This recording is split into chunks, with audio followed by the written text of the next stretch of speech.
Olá, tudo bom? Professor Calil de História, né? Nessa aula de hoje, nesse vídeo de hoje, a gente vai fazer uma super revisão, né? Uma revisão do que a gente já viu até agora, né? Dar uma pausazinha, uma paradinha para a gente revisar o que a gente já trabalhou nos vídeos, nas aulas até agora. A gente trabalhou dois tópicos aí, né? Interessante. Primeiro, conhecimento histórico, que é a parte introdutória lá do conhecimento da história, né? Vamos ver o que a gente abordou. E o outro tópicozinho, cidadania e etnia, ok? Uma revisão, né, para a gente ver até onde a gente trabalhou, para a gente rever alguns tópicozinhos para que não caia no esquecimento, ok? Em relação a conhecimento histórico, né, o que a gente viu, né, nos primeiros vídeos, nas primeiras aulas? A gente viu uma definição de história, né? Ou seja, a história é uma ciência, né? Porque ela possui um método de pesquisa e um objeto de estudo, né? Vamos ver que objeto de estudo é esse, que é o fato histórico, né? E ela também é uma construção coletiva, ou seja, a gente viu lá, né, que a história ela é uma construção de todos, não é só feita pelos grandes heróis.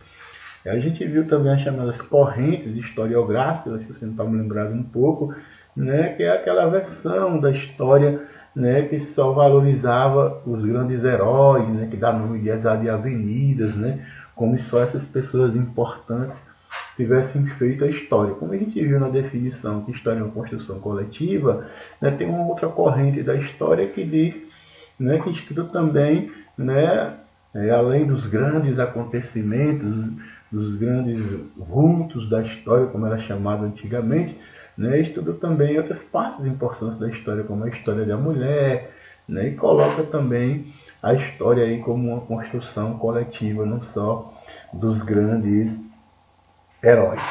Outro ponto que a gente viu também nas aulas de conhecimento histórico foi o que são fontes históricas, né? Fontes históricas a gente viu que são indícios do passado, né? Vestígios do passado, né? E esses registros vão trazer consigo diversas informações que vão permitir um trabalho de reconstrução do acontecimento histórico ou do fato histórico. Então, as fontes históricas elas servem para a reconstrução do acontecimento histórico, né? Então, aconteceu lá um fato histórico, vamos pegar um exemplo, a Revolução Francesa, né? o próprio movimento pelos direitos civis dos negros nos Estados Unidos é um fato histórico, um acontecimento histórico. E aí, para reconstruir esse fato histórico, né? Já que falar do passado, né?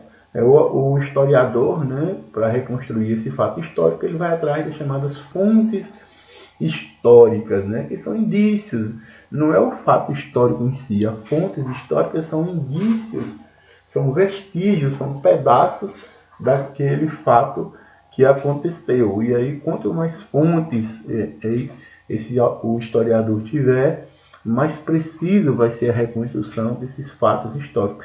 E a gente viu os tipos de fontes históricas, as fontes históricas escritas, as visuais ou imagéticas, né, que são as imagens, as orais, que são os depoimentos, né, as entrevistas, e as fontes materiais, aquele que pode ser pegado, tocado, tal, como ossos, né, catatumbas, objetos, e as fontes visuais, que são imagens, né, vídeos, né, se tem um vídeo lá do discurso de Martin Luther King, do I Have a Dream, então aquele vídeo é uma fonte histórica, é um vestígio, um pedaço daquele acontecimento histórico, ok? A gente viu aí também uma discussão interessante, né, para que serve a história, né, qual a utilidade, qual é a serventia da história, para que serve a história, né? Ela é uma ciência, como a gente viu, que investiga os vestígios do passado, né? Eu gosto de dizer nas aulas que o problema não é você voltar ao passado, é permanecer nele, né? Vangloriar demais, enaltecer demais o passado. Na minha época era bom. Não podia ser, mas na verdade é o quê? É uma ciência que vai investigar esses vestígios do passado, esses pedaços do passado, só com a finalidade de fornecer referências, né, para o presente. Okay? Ou seja, o passado servindo como referência para o presente. Né? Já que o objeto de estudo aí da história, né, toda ciência, como eu disse para vocês, tem um objeto de estudo, é o homem e suas ações no tempo e no espaço. Né? É o objeto de estudo da história. Né? E essas ações elas vão acontecer numa determinada época e num determinado local. Né? Geralmente essas ações, como é história, essas ações ocorreram não no tempo presente, não no futuro. Não tem como o historiador, não tem como fazer uma análise do que está acontecendo. Precisa se esperar o fato histórico acontecer para aí se analisar, tentar se reconstruir. E nem tem como você analisar o que ainda não aconteceu, para fazer previsões. Então a massa, né, o material que a história estuda é o passado, mas o seu objeto de estudo é o homem e suas ações no tempo e no espaço. Ou seja, toda a ação do homem vai acontecer numa determinada época e num determinado tempo. E para facilitar nossa compreensão, né, tem aquela divisão lá da história, né, antiguidade, por isso que você tem aula de história antiga, pré-história, história da Idade Média, medieval, história moderna, contemporânea, só para situar, né, cada fato histórico, cada acontecimento histórico, essas ações do homem no tempo e num determinado tempo e num determinado local. E a gente viu também um método de pesquisa da história, e como a história é uma ciência, ela vai utilizar o chamado método científico, ou seja, ela vai usar a ciência, né, para investigar o seu objeto de estudo, ou seja, as ações do homem no tempo e no espaço. Então ela vai investigar o objeto, ela vai estudar o objeto, esse é o objeto de estudo, e vai elaborar teorias, né, sobre esse objeto, ou seja, ela vai estudar o seu objeto de estudo, né, que a gente chama de conhecido como fato histórico, ela vai investigar esse objeto de estudo, ela vai estudar esse objeto de estudo e depois ela vai elaborar teorias, né? Ela escreve lá um livro, né? Diz, narrando, né, como aconteceu lá esse fato histórico, que você geralmente tem lá no seu livro didático, que a gente chama também de conteúdo, né? O conteúdo do livro de história é o fato histórico, né? Okay? É uma ação do homem no tempo e no espaço. Então, o método de pesquisa da história é a investigação científica. E aí nós temos essa figura importante, né? Historiador. Muita gente gosta de me chamar de historiador. Eu digo, não sou historiador, sou professor de história. Eu ensino as ações do homem no tempo e no espaço, né? Eu ensino os acontecimentos, eu ensino o chamado fato histórico, que a gente chama de conteúdo, mas na verdade é um fato histórico. Quem reconstrói, quem vai lá atrás das fontes históricas, investigar esse objeto de estudo, né? Quem vai elaborar teorias, né? Ideia de como esse fato histórico aconteceu, é esse camarada aqui importante para o trabalho da história, que é o chamado historiador, né? Ele investiga, interpreta criticamente os acontecimentos, ou seja, investiga e tem que interpretar criticamente, né? Ou seja, sem defender interesse A ou interesse B, né? Tem que mostrar uma versão de realmente como o fato histórico aconteceu, né? Buscando resgatar a memória da humanidade. O seu papel é narrar os fatos históricos, né? Ou seja, é o que a gente vai chamar de narrativa histórica. Essa narrativa histórica ela é elaborada pelo historiador, ok? E sendo uma reunião de fatos históricos, né? Ou seja, o historiador ele vai construir o que a gente vai chamar de narrativa histórica. E na aula também a gente viu, ele realizou alguns exercícios, principalmente sobre fontes históricas, ok?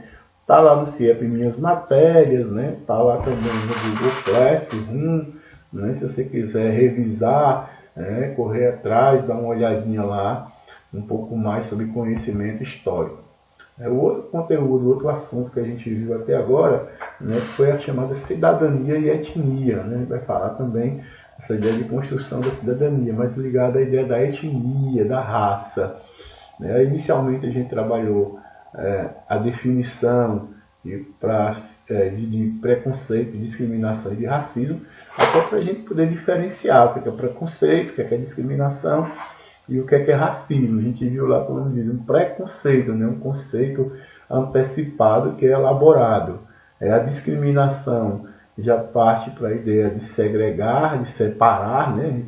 A gente viu isso muito bem aqui, né? Quando eu fiz essa associação, né? Que lá nos Estados Unidos, durante o movimento, os negros sofriam preconceito por conta da sua raça, né? Discriminação que levava a uma segregação, a uma chamada apartheid, uma divisão entre negros e brancos, né? Mas não somente negros, a gente só deu um exemplo aqui de negros, mas outras raças, outras etnias também sofrem, né? Discriminação, preconceito, racismo, como os povos indígenas. No Brasil é muito comum, né?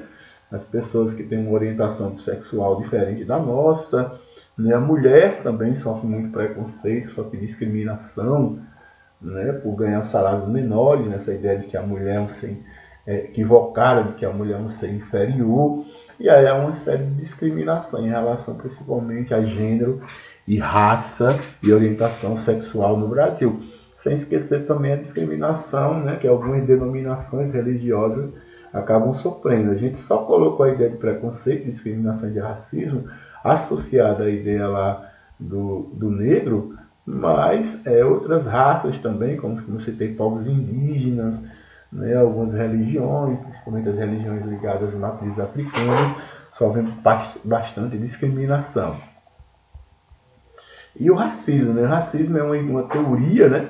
Uma ideia que prega a superioridade de uma raça sobre as demais.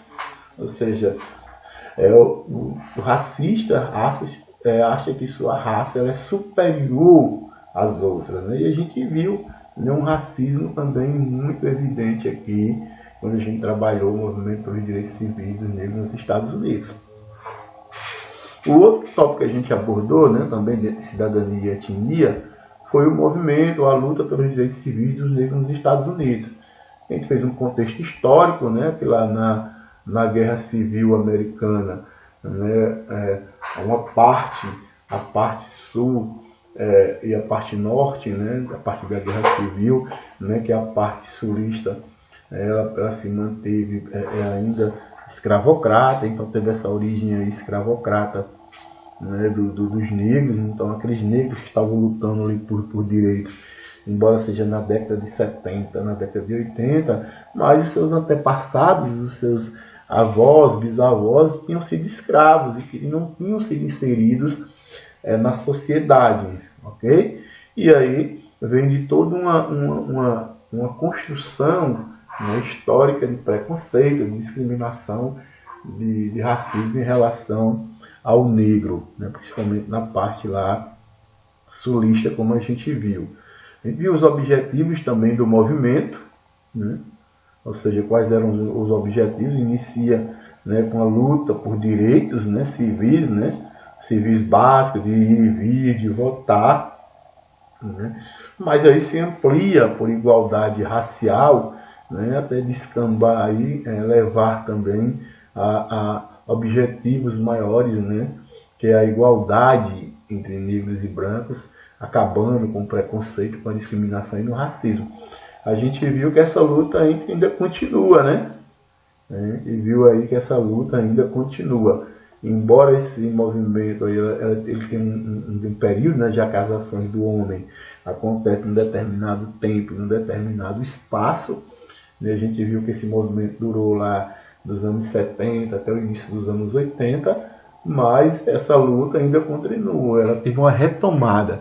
Foi interessante esse último acontecimento que aconteceu lá com Foreman, para você perceber aí alguns aspectos, né, relacionados a esse conteúdo que a gente estava vendo, né? Foi bem propício aí na época. A gente viu as lutas, né? Uma delas que a gente viu recentemente, quando as pessoas se sentavam no chão, né, em forma de protesto, né?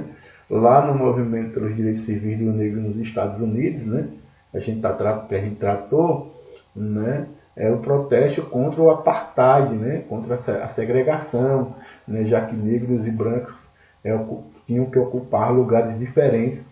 E a gente viu uma série de lutas, né? De protestos. A gente viu lá também a marcha sobre o Washington, né? Onde Martin Luther King pronunciou lá o famoso discurso I Have a Dream. A gente viu o protesto de Glenboro, Selma e o direito de voto. Né? A gente viu diversas lutas, né, que construíam esse movimento. Como eu disse para vocês, né, a gente estudou esse movimento, a luta pelos direitos civis dos negros nos Estados Unidos, né, porque ele serviu de referência para vários outros movimentos, né, em diversas partes do mundo. E a gente trabalhou também aqui, né, para fazer uma associação com o movimento negro no Brasil, né, a luta, né, do movimento negro no Brasil, né, como uma reparação histórica, já que no Brasil também eram contextos históricos diferentes, mas o negro no Brasil também tem a sua origem lá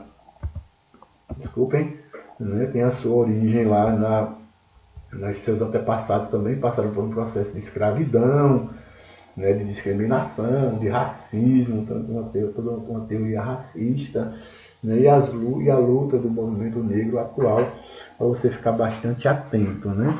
Vocês têm uma ideia, eu estou trabalhando lá com o terceiro ano um assunto chamado desigualdade social, né, e a desigualdade de raça, ela é bem interessante, é bem importante você ficar atento, né, porque principalmente o negro no Brasil ainda sofre muito preconceito, né, ainda há várias situações de discriminação, de violência, e a gente também realizou exercícios, ok?